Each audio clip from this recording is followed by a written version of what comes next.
A rematch between Donald Trump and Joe Biden in the race for the White House is looking increasingly inevitable after the former president's Republican primary win in New Hampshire. Trump celebrated his victory on Tuesday night by mocking his last remaining opponent, Nikki Haley.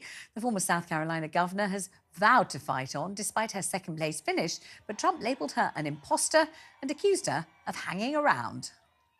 We've won almost every single poll in the last 3 months against crooked Joe Biden, almost every poll.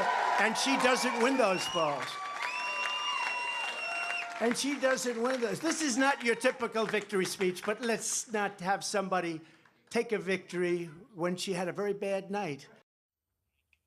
But what would a second Donald Trump term mean for the UK? The former president's reportedly considered cutting ties with the transatlantic military alliance NATO unless his demands are met. Meanwhile, a new poll has found that 72% of the British public describe him as irresponsible. Joining me now, Fox News correspondent Joe Concha. We're also joined live from Washington, D.C. by Joe Walsh, a former Republican congressman. Let's start with you, Joe. I think people will be struggling, our brains slightly scrambling to think of a possible situation whereby Sir Keir Starmer is a Labour, I'm talking to Joe Concha first, is a Labour Prime Minister in this country, and Donald Trump is President of the United States. What a combination.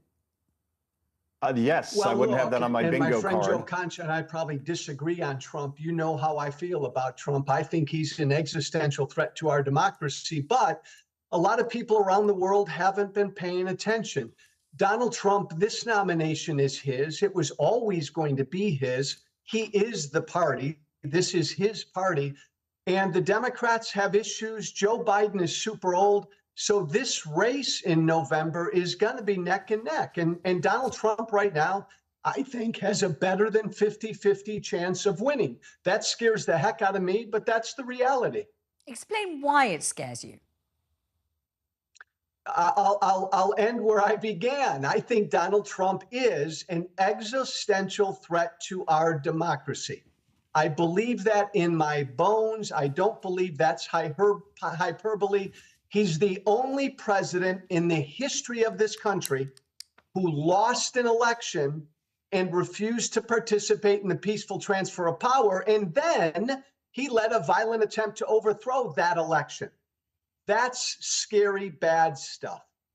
How do you explain this utterly untarnishable popularity he enjoys, though? This adulation, this adoration, this pretty much tantamount to worship. You are horrified at the prospect, not just horrified, but scared and terrified. But there's an enormous welter of support for him. Why? Well, because, and this is why I guess I no longer belong in the Republican Party, everything I just said about Donald Trump, the vast majority of Republican voters do not believe. Most Republican voters don't believe Joe Biden won the 2020 election. Most Republican voters don't believe January 6th was a bad day. So, look, they believe in him. They believe what he says. He is, I've called the party, my former party, a cult before. I mean that. He's their leader, and it's a really powerful connection. Let me bring Joe Concha in and see whether you concur, whether this accords with your perception of what's going on, or whether you feel differently about it. Well, I think it's more not so much about Donald Trump that people love. Yes, they like the personality, and he does connect with people in a way that Ron DeSantis or Nikki Haley have struggled to do to this point. But in the end, they agree with him on policy. And under Joe Biden, the current president, we have inflation that's 250% higher than it was when he took office. Crime in major American cities is driving people out of places like San Francisco, Chicago, and New York to places like Florida and Tennessee and Texas. We have a crisis that is a catastrophe at the U.S. southern border, not just a humanitarian crisis, but a national security crisis where hundreds of terrorists have come across this border, according to the FBI terror watch list and border officials. The world seems like it's on fire because it does feel like it's on fire because we have obviously two proxy wars that are happening in the Middle East and with Ukraine. When Donald Trump was president, and you could agree with the personality or not, you could talk about the way he handled his post-election loss, and I am one of those people that believe that he did lose that election. In the end, they liked the way the country was running under this president in terms of economy, in terms of energy independence, in terms of trade, in terms of crime, in terms of education. We now have education test scores here, ACT, at a 30-year low, and the border was infinitely more secure than it was. And oh, by the way, ISIS was destroyed, and we weren't involved in any foreign wars. So in the end, people will hold their nose as far as Donald Trump, the person, if they could have the policies and the world we had back pre-COVID in 2019 in the United States when things were peaceful and we were prosperous. And that's a good thing if you're a president. But Joe Concha, how many of those changes that have occurred since Trump's regime do you think have anything to do with Joe Biden, or have simply to do with the way that the world has evolved in international strife and other things, which, had Trump still been in the White House, he wouldn't have had any possible sway over controlling or altering?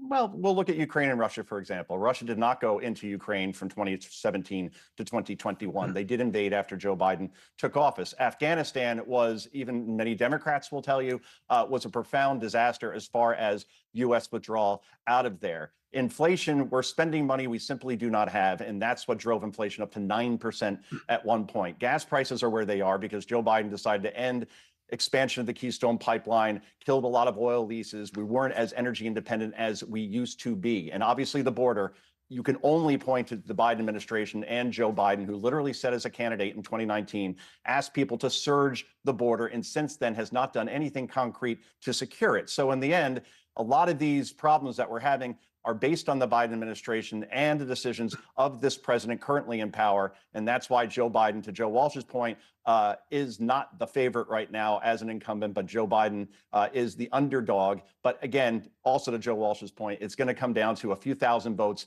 in 6 states: Georgia, Arizona, Wisconsin, Pennsylvania, Michigan, and Nevada. Wherever those states go, and a couple of thousand votes, independents, moderates, disgruntled Democrats, disgruntled Republicans, that's what this will decide this election. It will be close. That is for certain. Joe Walsh, reply if you will. I just want to say how happy this is that this entire discussion is dominated by Joes. Joe Walsh, Joe Concha, Joe Biden. That's kind of cool. Where's Joe Piscopo? I'll make one point.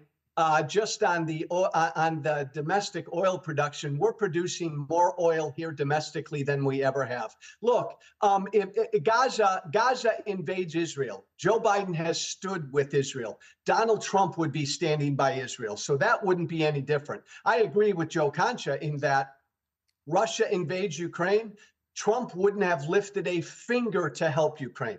Trump would have basically done Putin's bidding.